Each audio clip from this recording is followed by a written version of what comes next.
ladder safety training on site. You mentioned that you go out into the field and you will do these types of trainings.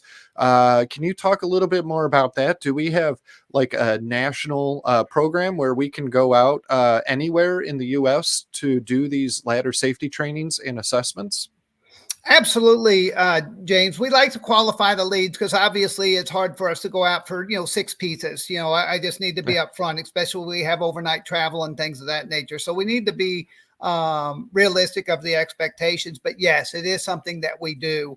And typically what we will do is people will ask me, they get a little bit nervous sometimes about the ladder inspection process. But it's I don't know why they get nervous about that. It's because at the end of the day, we're really not trying just to come in and replace all the products that somebody has, and I think that's kind of the reservation that they have. But we will come in and basically say, hey, this is why a ladder is good or it's bad, and we will not tag anything being good. And the reason for that is let's just say I come and I did a ladder inspection and I had marked them good and bad. Okay. So now you're the user that comes up and you walk up and you find the ladder and you find it's marked good. What is that going to do to you? You're going to bypass the inspection. And that's what I told you, that everybody's got to inspect that ladder. So you're going to see it's good. I don't need to inspect it. So that's the sole purpose why we will never mark it as good. Now we'll mark them as bad all day long because number one, we don't want somebody on a unsafe ladder. But B, number two, sometimes it's just a compliance issue as a label. Hey, get a label on this and put it back in service. Sometimes it's just clean the ladder. But yeah, it's something that we do. And again, when I mentioned, like when I come in, I want to lead with that. And then we're going to go into compliance issues. And so I actually have what I'm going to call a acronym for TIA. It's train, inspect, and assess. And that train and inspect, you heard me talk about earlier. Why do you do those? Simply because you have to. So an assessment is, again, you heard me mention Tyson. Tyson was one that we went in, and it's done two different ways.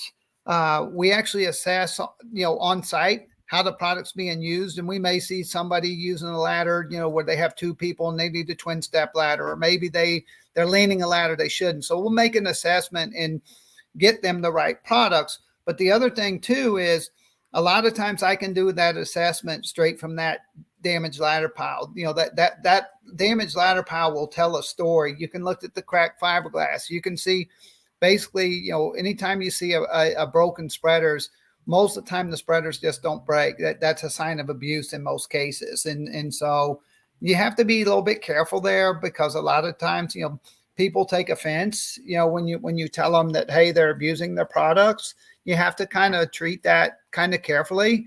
But you also have to be real with them too, saying that this is something that you probably need to address long term. And so it's kind of a chess match with them at that point, to be honest with you, because most of the time they're saying my guys don't do this. But you ever heard the expression "ball don't lie"?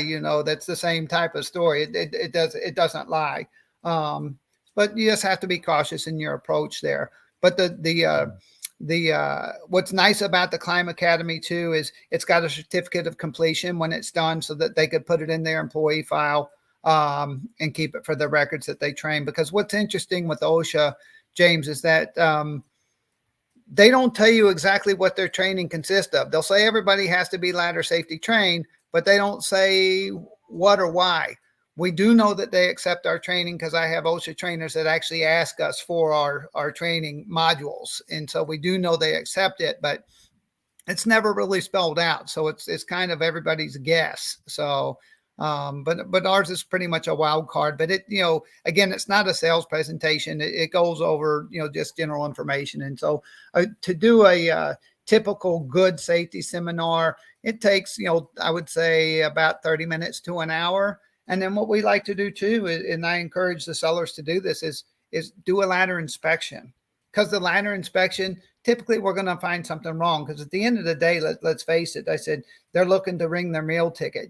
They're not going to get their meal ticket punched by just doing free ladder inspections all the time. You're going to have to get something out of it for your benefit long term. And we kind of bet on the come with that. So, and then people ask us too, Will we do training for my competitors?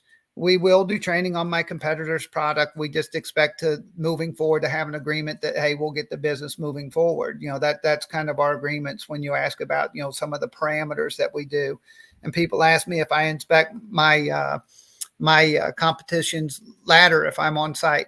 Absolutely, I will. Now, I can't get replacement components or things of that nature for their products, but at the end of the day, we're there to do a job for them, and it's to make sure that they're safe. So I certainly will inspect our competitor's product as well.